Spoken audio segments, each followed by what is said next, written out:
Hola, arrancamos con una nueva exploración. Empecemos a trazar un mapa juntos. Pero ojo, no vamos a dibujar fronteras de países o cordilleras, sino un territorio muchísimo más íntimo y la verdad bastante escurridizo, nuestra propia mente. A menudo intentamos entender nuestra vida interior usando única y exclusivamente la razón, ¿verdad?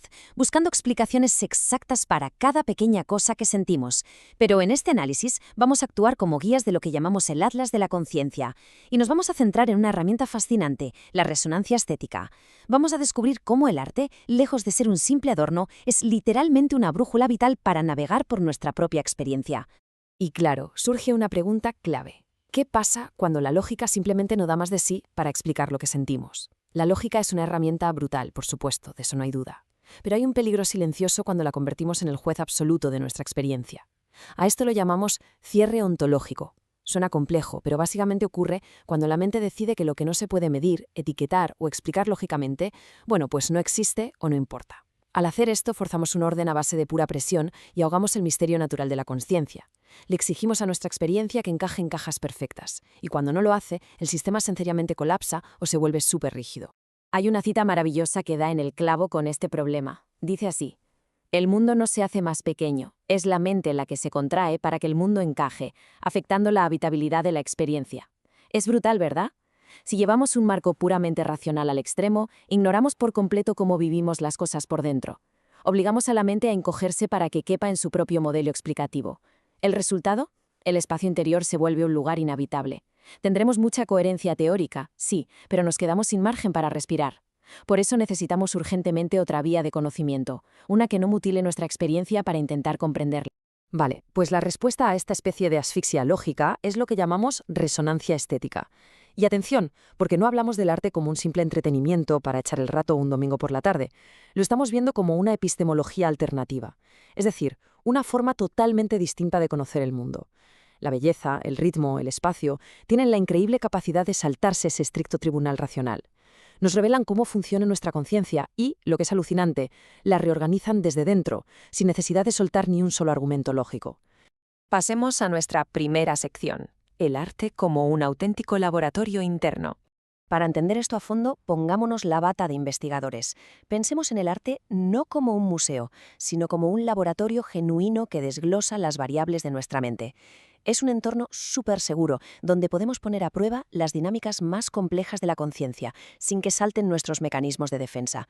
Las formas estéticas son como instrumentos de altísima precisión, modulan nuestra atención, haciendo que pasemos de estar hiperfijados en un detalle a abarcar un horizonte enorme.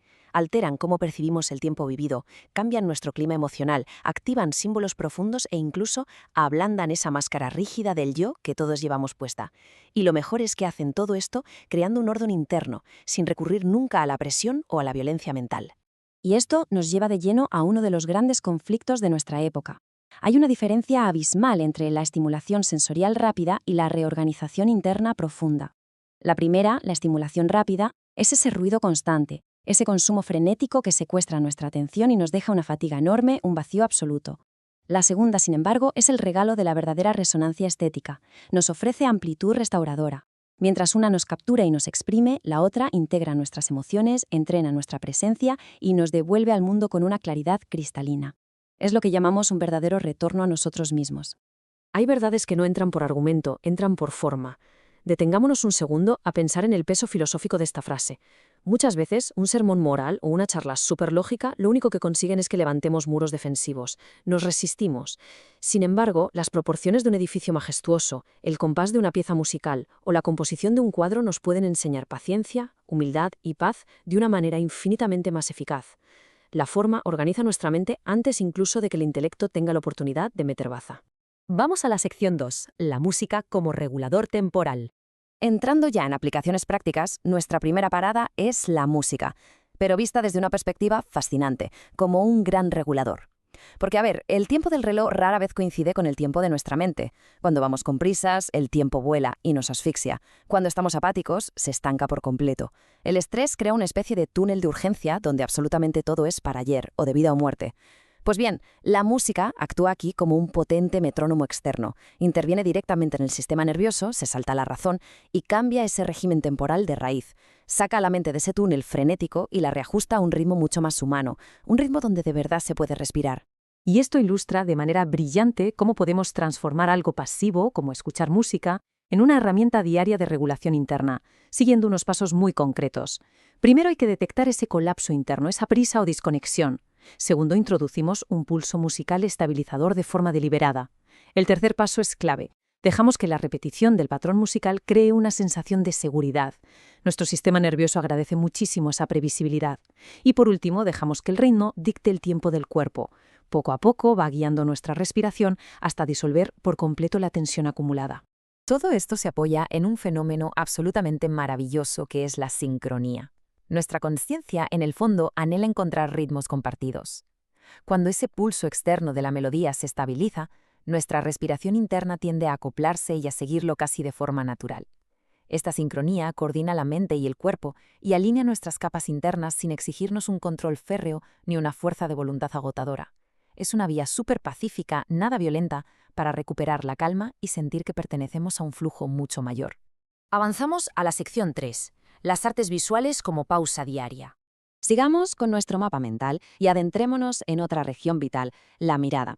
Si la música regula el tiempo, con el espacio visual debemos tener en cuenta algo fundamental. La mirada no es pasiva. No vamos por ahí como cámaras de vídeo grabando el mundo tal cual. Nosotros seleccionamos, filtramos y construimos la imagen de la realidad. Las artes visuales sirven como un espejo técnico brutal para revelar nuestros hábitos de observación. Mirar arte nos entrena para tolerar la ambigüedad. Ante un cuadro complejo, la mente tiene que frenar ese impulso loco de querer catalogarlo y etiquetarlo todo al instante. Suspendemos el juicio lógico y enseñamos a la conciencia a sostener el misterio, sin entrar en pánico por no tener una respuesta inmediata. Es vital entender esta dualidad entre la figura y el fondo. Cuando miramos, siempre hay algo que acapara nuestra atención, el foco dominante, esa es la figura, y algo que le da contexto, que lo sostiene, el fondo. Pues bien, el origen de muchísimas de nuestras crisis internas ocurre justo cuando una única figura, digamos un problema urgente, una amenaza emocional, devora por completo nuestro campo de visión mental. De repente, el fondo, todo ese espacio periférico que nos da apoyo y nos deja respirar, se esfuma. La mente se obsesiona y nuestro mundo interior se vuelve tremendamente claustrofóbico. Por eso viene genial usar el arte visual como un ejercicio de pausa diaria. ¿Cómo lo hacemos? Muy sencillo. Al observar una imagen, el reto es no correr a etiquetarla o resolverla.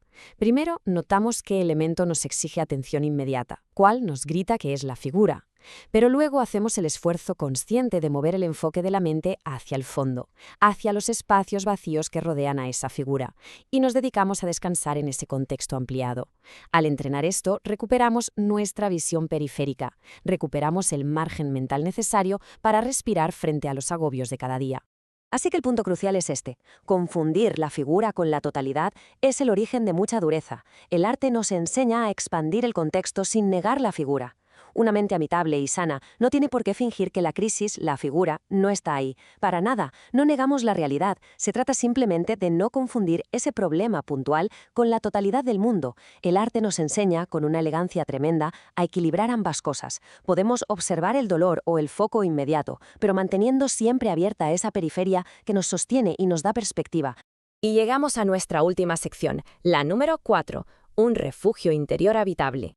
Nuestro mapa nos ha traído hasta aquí, hacia la construcción de un refugio en nuestra propia mente. Todo lo que hemos visto va de convertir nuestros encuentros diarios con el arte en un cobijo sostenible. La música, la literatura, las artes visuales, la arquitectura, todas actúan en conjunto como un impresionante laboratorio de resiliencia. Son verdaderas tecnologías para la habitabilidad.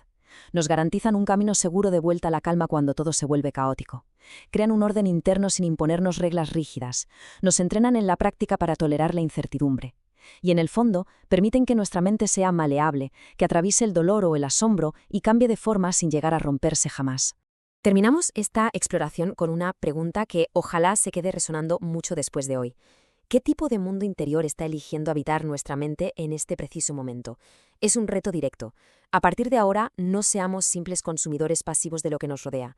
Usemos de forma activa esta resonancia estética, este arte, como los ladrillos para construir un territorio interno muchísimo más amplio, más libre y sobre todo mucho más habitable.